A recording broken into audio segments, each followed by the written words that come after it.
Bonjour à tous. Alors aujourd'hui, je vous propose un exercice sur les sommes de variables aléatoires et les échantillons de taille n. On va parler bien sûr de somme d'un échantillon de taille n et on va appliquer les formules qu'on a vues dans le cours.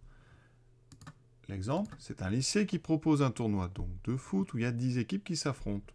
On va étudier deux équipes, l'équipe A, donc qui va rencontrer toutes les autres équipes, donc les 9 autres équipes, et sa probabilité de gagner à chaque match est de 0,7 et de perdre est de 0,3. Donc chaque résultat est indépendant un des autres.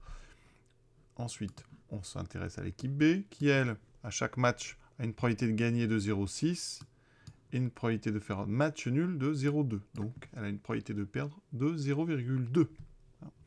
Puisque soit on gagne, soit on fait match nul, soit on perd. On rappelle ici les règles du tournoi. Chaque victoire rapporte 3 points, un match nul 1 point, et une défaite ne rapporte pas de points. Voilà. On va compter les points de chacune de nos deux équipes. Grand X sera la variable qui va estimer, qui va compter le nombre de points total de l'équipe A. Y, ça sera celui du nombre de points total de l'équipe B. Voilà. Et donc, on va étudier ces deux variables, grand X et grand Y. Ça va nous permettre, je le répète, d'introduire une somme, donc un échantillon de taille ici 9, puisque chaque équipe va faire 9 matchs. Je rappelle la définition d'un échantillon. Alors, il faut une variable aléatoire. Alors, ici, dans ma définition, elle s'appelle grand X. Attention, ici, grand X, c'est la somme totale. Et donc, un échantillon, c'est une liste de n variables aléatoires identiques et indépendantes suivant une même loi. Donc ici, qu'est-ce qu'on va avoir? Notre équipe A, elle fait 9 matchs. Eh bien, c'est le nombre de points de chaque match qui va former nos n variables aléatoires. Ici, nos 9 variables aléatoires. Donc, on va d'abord établir la loi de probabilité du nombre de points donc, pour un match pour cette équipe A. Donc, on va appeler ça par exemple W. C'est donc points pour un match. Nombre de points pour un match joué. On va établir rapidement sa loi de probabilité. D'accord? La loi de probabilité, on nous dit quoi? Il y a deux valeurs possibles. Soit l'équipe perd, soit l'équipe gagne. Donc, on a une loi de probabilité très simple. Donc, soit elle a 0 points, donc probabilité à 0,3, soit elle gagne et elle met 3 points, et elle a 0,7. Donc ici, on a deux valeurs. Alors, ça n'est pas une loi de Bernoulli, parce que pour la loi de Bernoulli, il faudrait ici que les valeurs soient 0 et 1. D'accord? Ça y ressemble, il n'y a que deux valeurs. Mais attention, donc j'ai besoin ici de calculer, parce qu'on aura besoin un peu plus tard, l'espérance de cette loi W. Ici, très simple. Ça fait donc 0,3 fois 0, donc 0. 3 fois 0,7, ça fait 2,1. Pour la variance, je vais utiliser la formule qui est dans le cours.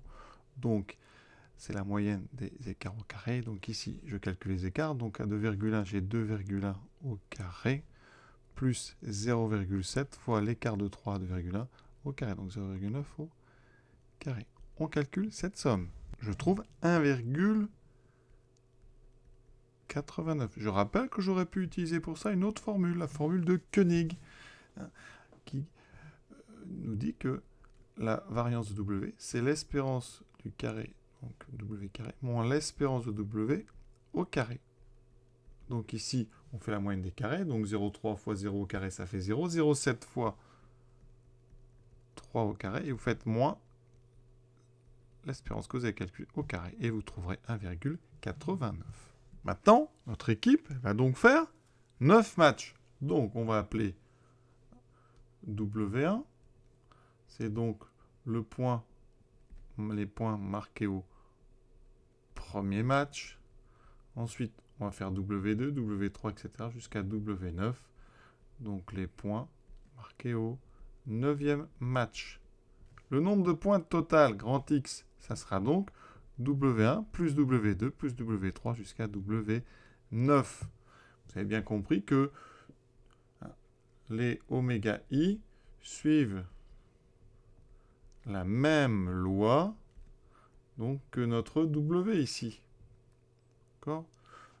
Donc, l'ensemble des valeurs oméga 1 jusqu'à oméga 9, eh bien, c'est un échantillon de taille 9 de la loi de W. Et donc, quand on considère la somme, ici, eh bien, on peut utiliser les propriétés que j'ai rappelées dessous.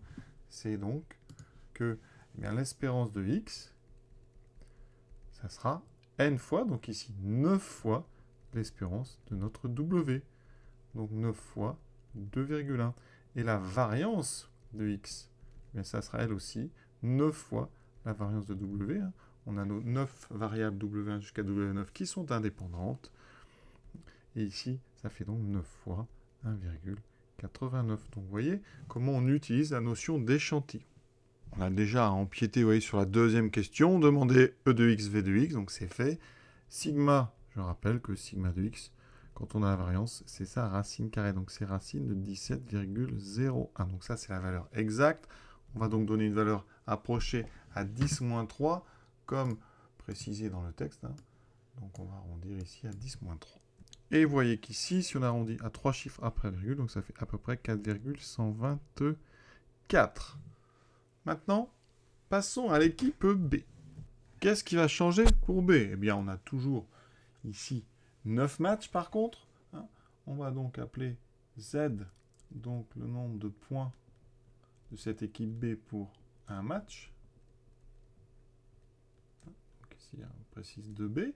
Alors cette fois-ci, il y a une petite différence parce que Z va prendre 3 valeurs. Parce qu'on peut faire match nul. Donc on peut avoir 0 points, 1 point ou 3 points. Donc on nous dit quoi? Probabilité de gagner 0,6, match nul 0,2. Donc par complément par rapport à 1, on a 0,2 ici. On va calculer l'espérance de Z. C'est donc, alors 0,2 fois 0, donc 0, 0,2 fois 1, 0,2, plus 0,6 fois 3, 1,8. Donc ici, une moyenne de 2 points par match. Oui, c'est un petit peu inférieur à l'équipe A. La variance de Z, donc on va utiliser la formule classique parce qu'ici l'espérance est entière, donc ça va aller assez vite. On aura donc 0,2 fois l'écart de la première valeur par rapport à 2, donc fois 2 au carré, ça fait 4, plus 0,2 fois l'écart de la deuxième, donc ça fait 1 au carré, ça fait 1, plus 0,6 fois l'écart de la troisième valeur par rapport à 2, qui vaut 1 au carré. 0,8 plus 0,2 plus 0,6, on trouve ici 1,6. Donc voilà notre variable qui va nous permettre de construire y. Pour ceux qui veulent se familiariser avec la formule de Koenig, je vais donc appliquer quand même cette formule. Ça fait 0,2 fois le carré de 0, plus 0,2 fois le carré de 1, on fait la moyenne des carrés, plus 0,6 fois le carré de 3, moins la moyenne qu'on a trouvée, donc 2 au carré. Voilà. Et on doit retrouver 1,6. Donc ici, ça me fait 0,2, plus 0,6 fois 9, 5,4, moins 4, on trouve 5,6 moins 4, on trouve bien 1,6. Maintenant, donc, nos 9 matchs. Alors, comme tout à l'heure, on va appeler Z1, donc les points pour le premier match. Toujours, on est sur l'équipe donc B. Z2 pour le deuxième, etc. jusqu'à Z9, puisqu'il y a 9 matchs. Les points pour le 9e match de l'équipe B. Pour remarquer que Y, ça sera la somme donc, de ces 9 variables aléatoires. Elles suivent toutes, donc tous les Z, ici, les ZI, donc, suivent la même loi. La loi donc de Z. Conclusion, on a bien ici un échantillon, et Y, c'est la somme de cet échantillon de taille 9.